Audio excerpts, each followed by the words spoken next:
E aí, galera, como vocês estão? Bom, nós esperamos que vocês estejam bem, levando em conta a situação atual.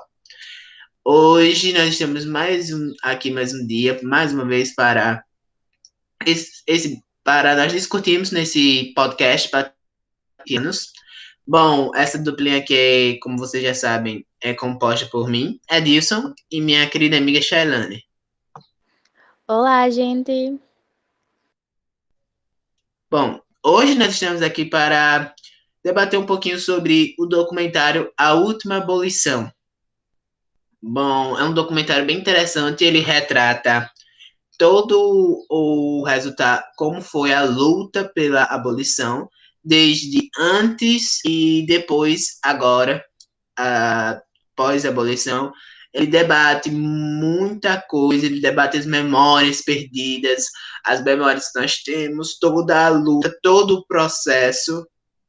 E levando em conta todos esses pontos debatidos, eu gostaria de perguntar para a amiga Shelane. Shelane, de acordo com o documentário, dessas memórias que foram criadas, quais memórias da abolição batidas nesse documentário? Então, pelo pouco que a gente sabe, ou pelo pouco que a gente aprendeu e lembra, quando a gente escuta uma abolição, a primeira coisa que vem à cabeça é que aconteceu uma lei que foi assinada pela princesa Isabel, que é a filha do imperador do Brasil, Dom Pedro II, e essa lei foi promulgada em 1888 e que decretava a abolição. E a gente lembra muito assim, né, de uma forma muito artificial, superficial, e a gente automaticamente acaba eliminando diversos outros nomes muito importantes que lutaram e resistiram para que todo esse processo muito longo até a abolição acontecesse. Um nome muito importante, que é Luiz Gama, que é um ex-escravo que se tornou advogado. Ele, aos seus 17 anos, aprendeu a ler e a escrever como estudante de direito que morava na casa do seu proprietário, e ele era filho de mãe livre. E depois a gente vai falar um pouco sobre essas leis, e tem uma lei que chama a Lei do Ventre Livre, que fala que todo filho de mãe livre também era livre a partir daquela data. E ele reivindicou essa liberdade ao seu proprietário aos seus 17 anos. E em São Paulo, ele se tornou o Rábula, que é o advogado autodidata sem diploma. E ele criou uma nova forma de ativismo abolicionista, que era basicamente assim. Ele entrava com ações na justiça para libertar os escravos, e ele usava de diversos argumentos para obter a alforria, para obter a libertação deles. O principal era que os africanos trazidos ao Brasil depois de 1831, eles tinham sido escravizados ilegalmente. Isso porque naquele ano foi assinado um tratado de proibição do tráfico de escravos. Então, com essa nova forma de ativismo abolicionista dele, ele foi calculado que ele tem ajudado a conseguir a liberdade de cerca de 500 pessoas. Então, seu nome é um nome que deve ser lembrado, deve ter um destaque merecido, porque ele foi muito importante para todo esse processo. Ah, sim. E é importante lembrar, ter em mente sobre a abolição da escravidão, que os primeiros passos para a libertação escravocrata no país teve uma grande influência de outros países. E não por questões humanitárias, mas por motivações econômicas. Então, é importante a gente lembrar que o primeiro fator, ou o principal fator que meio que determinou por iniciar por meio da elite para que a promulgação dessa lei áurea fosse concedida é que o avanço do capitalismo no Brasil estava assim crescendo cada vez mais. Então, a Inglaterra, por exemplo, o Brasil ele teve uma forte pressão por meio da Inglaterra por motivações econômicas, porque aquele país era uma potência industrial no final do século XIX, ele tinha um grande interesse em expandir o mercado consumidor brasileiro. Só que para que isso acontecesse, era muito mais interessante converter os escravos em mão de obra assalariada, visto que em 1850 foi promulgada uma outra lei que extinguiu o tráfico internacional dos escravos para o Brasil. Então, o número de escravos disponíveis estava diminuindo muito mais. E esse fato estava em paralelo, a redução dos números de escravos disponíveis estava em paralelo com o crescimento da utilização de obra assalariada de imigrantes europeus. Então, estavam vindo diversos imigrantes para o Brasil, vinham morar e trabalhar na produção cafeeira, que era uma atividade que estava ganhando grande destaque. E esses dois fatores estavam em paralelo. Então, eles pensaram que era muito mais viável e lucrativo utilizar a mão de obra imigrante, que era barata, que era abundante, do que adquirir esses escravos que estavam ficando muito mais caros porque estavam reduzindo o número desses escravos disponíveis. Então, esse foi um dos fatores que também contribuiu para esse processo chegar até a abolição definitiva. E houveram também outros movimentos abolicionistas, movimentos esses que foram que veio não da elite, e sim desses escravizados que lutaram muito e resistiram bastante para a liberdade deles. Esse movimento abolicionista ele surgiu na década de 1870 e foi se difundindo cada vez mais, foi ganhando muito mais pessoas, muito mais classes de trabalhadores, e eles estavam assim determinados a conceder a liberdade deles. Até que o próprio exército ele passou a não realizar mais a função de capturar fugitivos e devolvê-los aos seus fazendeiros em 1887, bem próximo da Lei Áurea. E,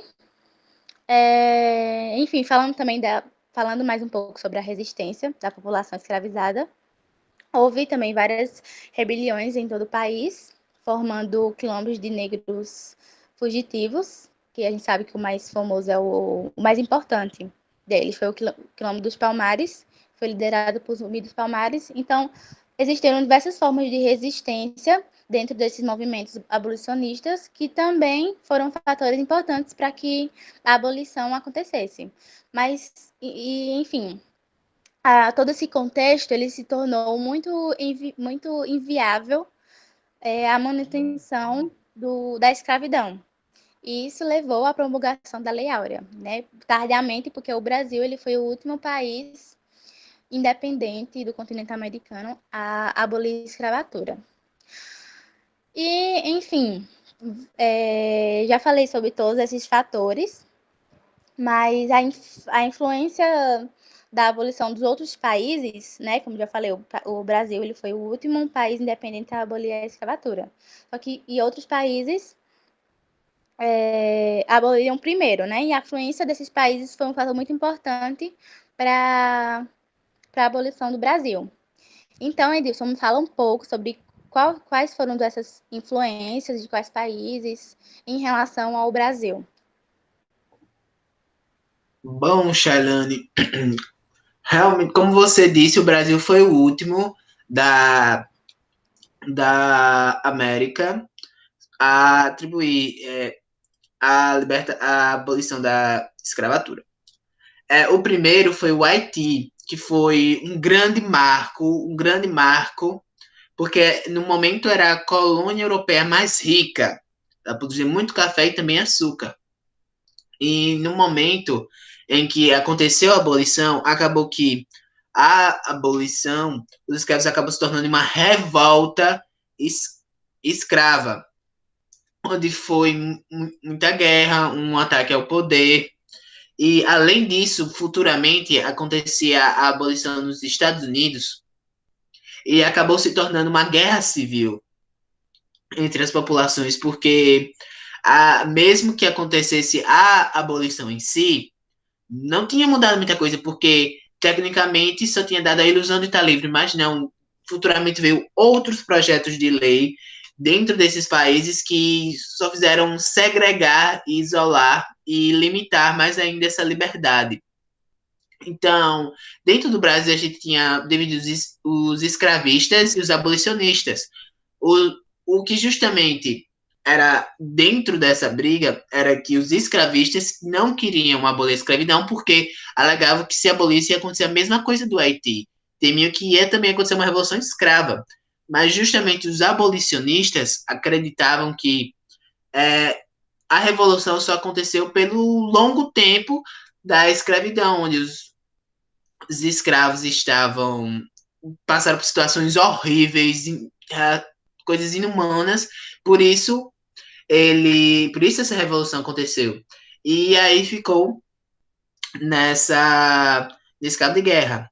Até que, graças a essas influências, e também a Inglaterra, mesmo não sendo da América, mas ela teve uma grande influência, uma grande pressão sobre a abolição da escravidão. Pois, e olha que no momento a Inglaterra foi o maior país, era o maior país traficante de escravos. E bom, começou essa pressão social dos outros países em cima do Brasil, começou pela Inglaterra. Como você disse, que a ideia do capitalismo geralmente então a Inglaterra queria acabar. Então, em 1831 acontece o tratado com a Inglaterra, que proíbe o tráfico. Porém, depois de muito tempo, mesmo desse tratado ocorrendo, é, além de esse tratado acabou não sendo respeitado. Continuam acontecendo tráficos, muitos navios da Inglaterra interceptavam navios portugueses que haviam transportado escravos. E acabou que, depois de tanta tensão, em 1850 foi necessária uma outra lei para, para acabar com o tráfico, que foi a Lei Eusébio de Queiroz, que determinava o fim do tráfico negreiro no Brasil. Mas mesmo assim, continuou acontecendo o tráfico ilegal, entre aspas.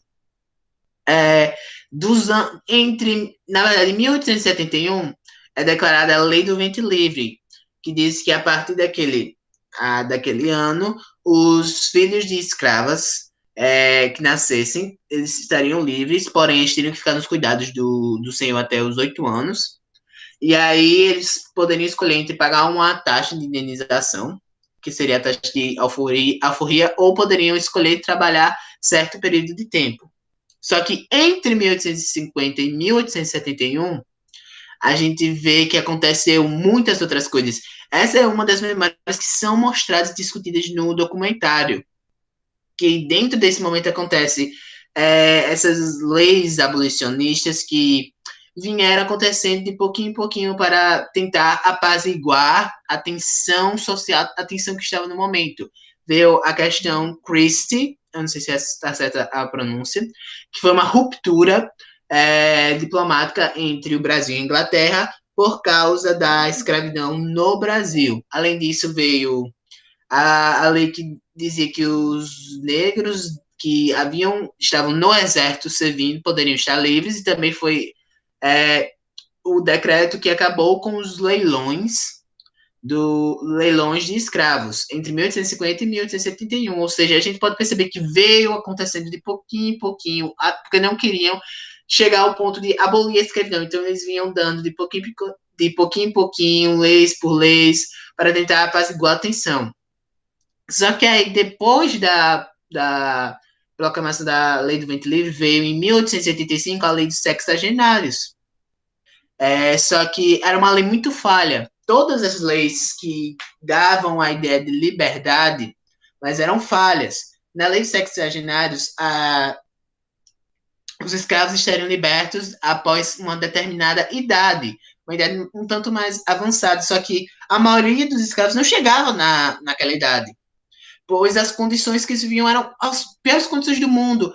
torturas, trabalho cansativo, ainda vivendo em senzalas, muitas vezes maltratados, assediados, abusados, vivem de situações horríveis. Então, eles não chegavam àquela idade, era uma lei falha. Só que antes disso, antes de 1885, a gente tem a abolição em alguns estados, tipo o Amazonas. Algumas abolições para tentar apaziguar. E aí, depois de 1885, a gente tem a abolição do açoite como forma de castigo. Até que, em 1888, a tensão está tão grande que a princesa Isabel assina a Lei Áurea para a abolição completa. Porém, isso não foi vamos dizer, uma real abolição, porque acabou que depois veio alguns projetos de lei, como alguns projetos de lei, alguns códigos penais, algumas coisas na legislação brasileira, que vieram só limitando essa liberdade. Então, essas são também memórias que a gente não dá tanto valor, discute, como realmente deveria ser discutido. Porque o que a gente tem ideia é só, vamos estudar as leis, os anos das leis e pronto. Mas tem todo o caminho, é isso que o documentário mostra. O documentário mostra, discute esse caminho gigantesco, essa luta gigantesca pela população. E essas leis, você não pense que foi simplesmente a elite que foi fazendo. Teve muita pressão, teve muito protesto, revolta, luta pela população negros, os africanos escravizados. Foi muita luta, muita para chegar a esse momento. Além de, ainda depois da libertação, os senhores feudais queriam, eles queriam uma indenização, porque eles diziam, você tirou o meu trabalho, agora eu preciso de uma indenização por isso. E foi aí que Rui Barbosa queimou todas as notas fiscais de compra de escravos. Ele queimou todas para que assim não houvesse indenizações. Realmente, eu pessoalmente gostei muito dessa ação. Bom, mas em tudo isso, Shailane, acabamos de discutir o passado antes da abolição, todas essas memórias, tudo isso tratado no documentário. Mas de acordo com o documentário, o que a gente pode perceber após a libertação, após a abolição, como foi a vida agora dos escravos livres, entre aspas, após a abolição? Então, como você já falou, essa liberdade que foi vendida foi uma liberdade muito falsa, porque a luta ela continuou após a libertação. Foi lutado bastante para que novas políticas fossem criadas, destinando terras e indenizações aos ex-escravos. No entanto, isso nunca ocorreu. Então, depois da abolição, não foram implementadas nenhuma medida para inserir a população negra na sociedade. Então, eles foram libertos, né? Vou botar umas aspas nesses libertos. Mas eles não foi feita nenhuma ação para viabilizar o acesso nem à terra, muito menos à moradia, à educação, à saúde. Então, isso acabava impedindo eles de exercerem uma verdadeira cidadania. E eles tinham que meio que competir, que disputar o mercado de trabalho com os brancos e os imigrantes. E isso era, tipo assim, né, fugir da realidade, porque na maioria das vezes, esses brancos imigrantes, na maioria das vezes não, eles eram bem mais qualificados, porque eles sabiam, a maioria sabiam ler, ou todos sabiam ler, sabiam escrever, e poucos escravizados tinham sabiam ler e escrever.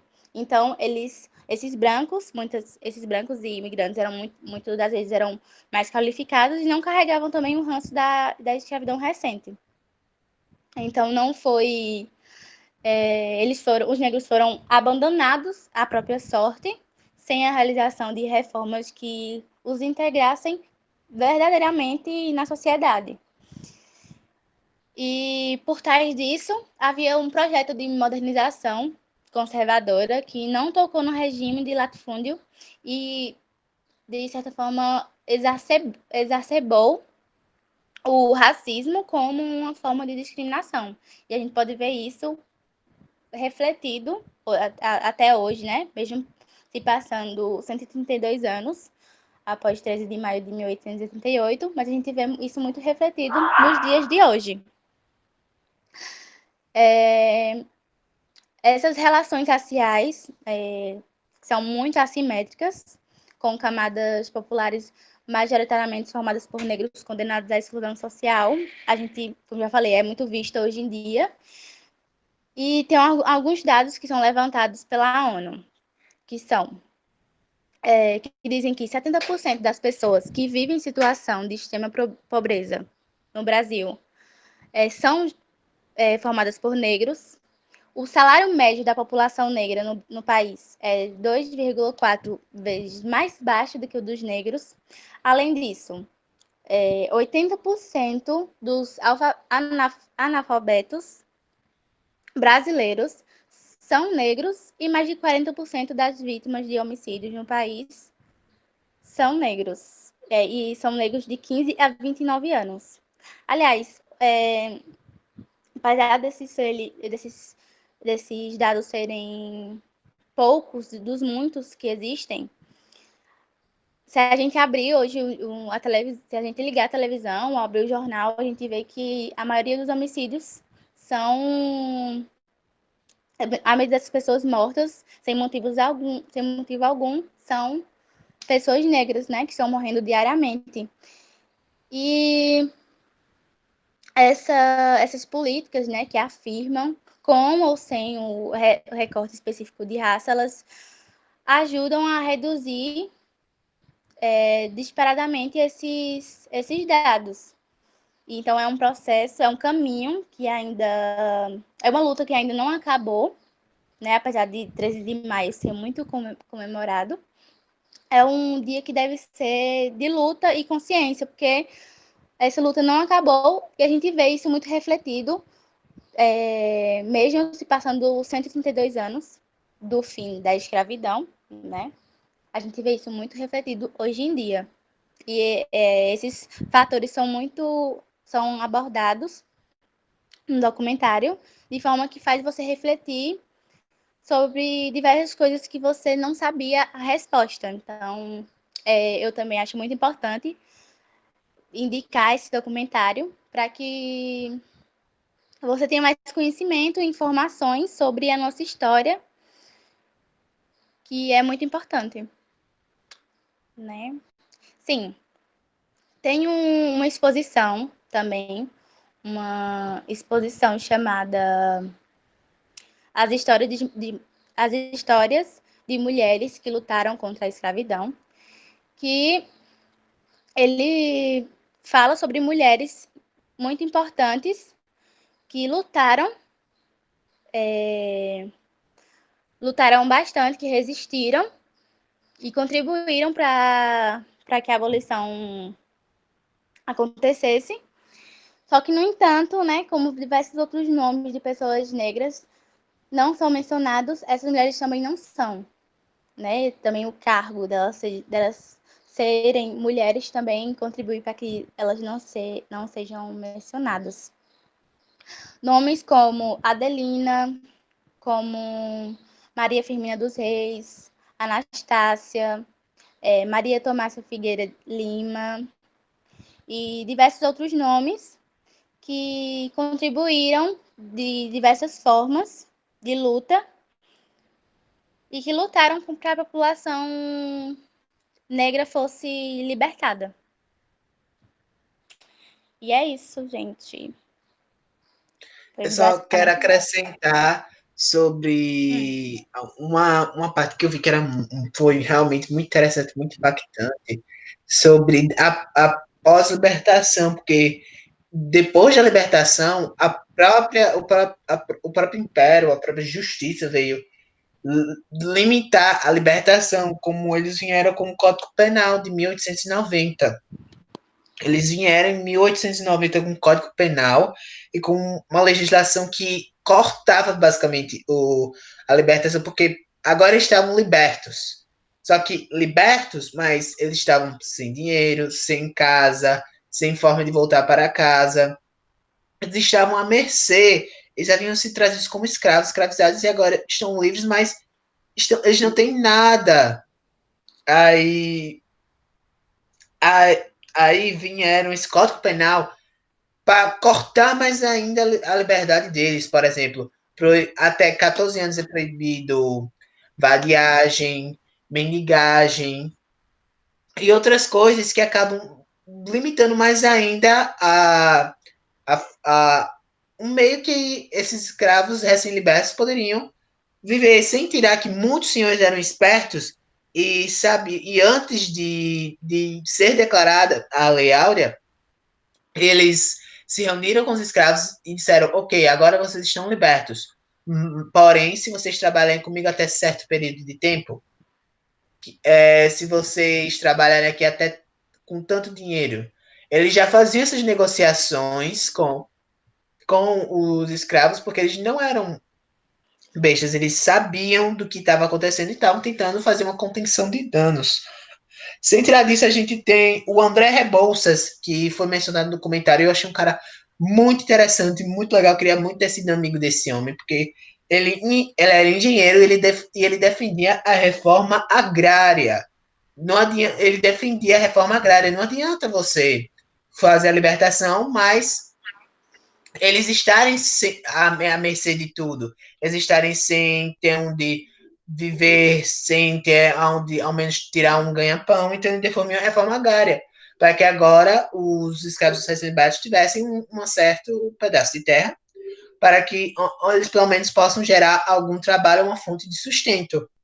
Só que infelizmente não foi para frente. E é basicamente isso.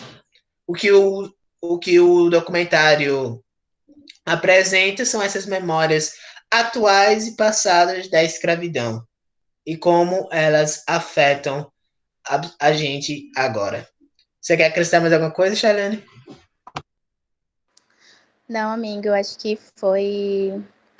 A gente falou de forma bem resumida, mas acho que deu para espero que eles entendam, apesar né, dos barulhos, porque eu tentei ir para um lugar que tivesse menos barulho, eu acho que você também, mas foi basicamente isso. 13 de maio ele tem que ser um dia de luta, continuar sendo um dia de luta e consciência, porque a luta ainda não acabou, né? A gente vê isso muito refletido hoje em dia. E deve ser um dia de consciência e não de comemoração. Então, esse foi mais um episódio do nosso podcast. Espero que vocês tenham gostado e fiquem ligados para a próxima semana, onde vamos ter o último episódio. Valeu, galera. Falou! Tchauzinho.